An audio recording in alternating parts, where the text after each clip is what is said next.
দল থেকে বাদ দেয় বিসিবি কি এরকম কোনো স্টেটমেন্ট দিয়েছে? আমার কাছে তো মনে হয় না, আমি এরকম কোনো কিছু জানি না। নিউজে দেখেছি, বাট একজন অপরাধীর বিরুদ্ধে অপরাধ প্রমাণ না হওয়া পর্যন্ত তিনি অপরাধী না, এটা একদমই কথা। আরেকটা ব্যাপার হচ্ছে যে যেই আইনজীবী বলেছেন যে আইসিসির নিয়ম অনুযায়ী তিনি খেলতে পারবেন না, আমার মনে হয় না আইসিসির এরকম কোনো নিয়ম আছে।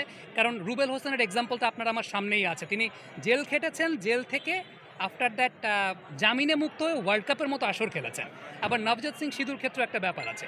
সো আইসিসির এক্ষেত্রে বাইন্ডিংস নেই। লেটস সে আমাদের পলিসিটা কেমন হয়, আমাদের ক্রীড়া মন্ত্রণালয়ের পলিসি কেমন হয়, আমাদের ক্রিকেট বোর্ডের পলিসি কেমন হয়। এটা হয়তো বা আমি যদি দায়িত্বপূর্ণ পর্যায়ে থাকতাম, আমি হয়তো বা আমার একটা জায়গায় বলতে পারতাম, বাট একজন সাধারণ মানুষ হিসেবে, দর্শক হিসেবে যতটুকু সামনে এসেছে, হয়তো বা এই ব্যাপারে আরও ক্ল্যারিফাই হওয়ার জন্য 2-3 দিনের একটা ব্যাপার আছে। কারণ সাকিব আল হাসানের এগেইনস্টে বা সাকিব আল হাসানের ক্ষেত্রে গভর্নমেন্টের স্টান্সটা কেমন হবে সেটা আমি জানি না, বা সিকিউরিটির ক্ষেত্রে কেমন হবে সেটাও জানি না। ডেফিনেটলি একটা আশঙ্কা আছে দেখেই হয়তো বা এরকম কথা শোনা যাচ্ছে যে সাকিব আল হাসান এই মুহূর্তে দেশে আসতে চাচ্ছেন না বা দেশে আসবেন না, এগুলো আমরা শুনছি। বাট আমার কাছে মনে হয় যে আরও 2-3 দিন ওয়েট করতে হবে আমাদেরকে, যেহেতু সেকেন্ড টেস্টের আগে বেশ কিছু সময় বাকি আছে। আশা করি এই ব্যাপারে বাংলাদেশ ক্রিকেট বোর্ডের যিনি নবনিযুক্ত প্রেসিডেন্ট হয়েছেন তার সঙ্গে হয়তো বা ক্রীড়া উপদেষ্টা হোক কিংবা ইন্টারিম বাংলাদেশ গভর্নমেন্টের একটা আলাপ আলোচনা হবে, তারাই হয়তো বা নীতি নির্ধারণী জায়গাটা চিন্তা করতে পারবেন। একজন সাধারণ মানুষ হিসাবে মনে হয় যে যদি কারো 1% সংশ্লিষ্টতাও থাকে, ডেফিনেটলি তার এগেনস্টে চার্জশিট গঠন হবে, তার বিরুদ্ধে গ্রেফতারি পরোয়ানা জারি করা হবে। সো আলটিমেটলি তখন সেটা বিচারিক প্রক্রিয়াতে আমরা দেখতে পারবো। এখন এই মুহূর্তে তো জানি না যে গভর্নমেন্টের পলিসিটা আসলে কোন জায়গাটাতে। আপনি একটা বিষয় খেয়াল করে দেখেন, যারাই মেম্বার অফ পার্লামেন্ট ছিলেন তারাই যখন প্রকাশ্যে এসেছেন তাদের বিরুদ্ধে একটা অ্যাকশন নেওয়া হয়েছে। দূর জানি যে 29 তারিখ হয়তো বা ক্রিকেট বোর্ডে একটা সভা আছে, সেটা কি ফর্মাল নাকি ইনফর্মাল এখনও জানি না, বাট হয়তো বা এর মাধ্যমে আপনারা জানতে পারবেন। সাকিব আল হাসান আমার কাছে মনে হয় যে তার এই জায়গাটাও একটা ক্ল্যারিফাই করা প্রয়োজন।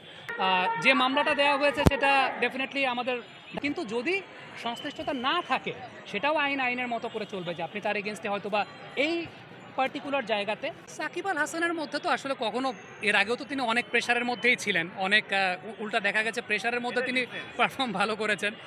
ডেফিনেটলি এই জায়গাটা একটা সাইকোলজিক্যাল ব্যারিয়ার তো থাকবে, এটা যে কোনো স্বাভাবিক মানুষেরই। আপনি স্বাভাবিক একটা লাইফস্টাইল লিড করছেন, তার মধ্যে যদি এক ধরনের একটা প্রেশার আপনার মাথার মধ্যে কাজ করে, ডেফিনেটলি প্রেশারে তো তিনি থাকবেন। এখন তার সঙ্গে আমার কথা হয় নাই, সো আমি বলতে পারবো না তিনি প্রেশারে আছেন কি নাই। But as a cricketer batting তো তিনি এমনিও ফর্মে নাই, তার চোখের একটা প্রবলেম আছে, ব্রেনের প্রেশার থেকে চোখের প্রবলেমটা হয়েছে বলে আমরা জানি। বোলিং তার যে জায়গাটা যতটুকু কাজ করার দরকার, আমার কাছে মনে হয় 2টা ব্রেক থ্রু তিনি দিয়েছেন সেকেন্ড ইনিংসে পাকিস্তানের। এই 2টা ব্রেক থ্রু অবশ্যই টার্নিং ফ্যাক্টর ছিল। সাকিব আল হাসান যদি বৈষম্য বিরোধী ছাত্র আন্দোলনটা যখন গণমানুষের আন্দোলনের রূপ নিয়েছে, যখন আমাদের দেশে একটা বাচ্চা মেয়ে ছাদে খেলছে তার উপর গুলি বর্ষণ করা হয়েছে, বাসায় যখন পড়াশোনা করছে তার উপর গুলি বর্ষণ করা হয়েছে, কিংবা নির্বিচারে যখন গুলি বর্ষণ করা হয়েছে, তখন দেশের একজন সচেতন নাগরিক হিসেবে তার একটা স্টেটমেন্ট কিন্তু অনেক সময় দেখা যায় যে আত্মবিশ্বাস যোগায় যারা মাঠে কাজ করছেন। হয়তোবা তিনি মাঠে উপস্থিত থাকতে পারেন নাই বা পারতেন না তার জায়গা থেকে, কিন্তু আত্মবিশ্বাস যোগাতো অনেকের মধ্যে। সেই কাজটা তিনি করতে পারতেন এবং সেটা একজন মেম্বার অফ পার্লামেন্ট হিসেবেই করতে পারতেন। এই জায়গাটায় আমার কাছে মনে হয় যে, আবারও বলি, সাকিব আল হাসান, মাশরাফি বিন মুর্তজা তারা এমন ফিগার, তারা যদি স্বতন্ত্র নির্বাচনও করেন, আমার বিশ্বাস মাশরাফি বিন মুর্তজা নড়াইলের জন্য যে কাজ করেছেন, আমি ঢাকা থেকে তাকে অনেক বুলিং করতে পারি, ব্যাশিং করতে পারি, পঞ্চগড় থেকে আপনি মাশরাফি বিন মুর্তজাকে অনেক ব্যাশিং করতে পারেন, কিন্তু নড়াইলের মানুষের জন্য মাশরাফি যে কাজ করেছেন, তিনি যদি স্বতন্ত্র নির্বাচনেও দাঁড়াতেন, বলতেন যে ঠিক আছে এই সময়টাতে এইরকম ঘটনা ঘটছে, আমি এই দলের সঙ্গে নাই, আমি স্বতন্ত্র নির্বাচন করবো এর পরবর্তীতে, আমার বিশ্বাস নড়াইলের 90% মানুষ তাকে ভোট দিতেন। সো এই জায়গাটা আমার মনে হয় তাদের বোঝার একটা জায়গা উচিত ছিল।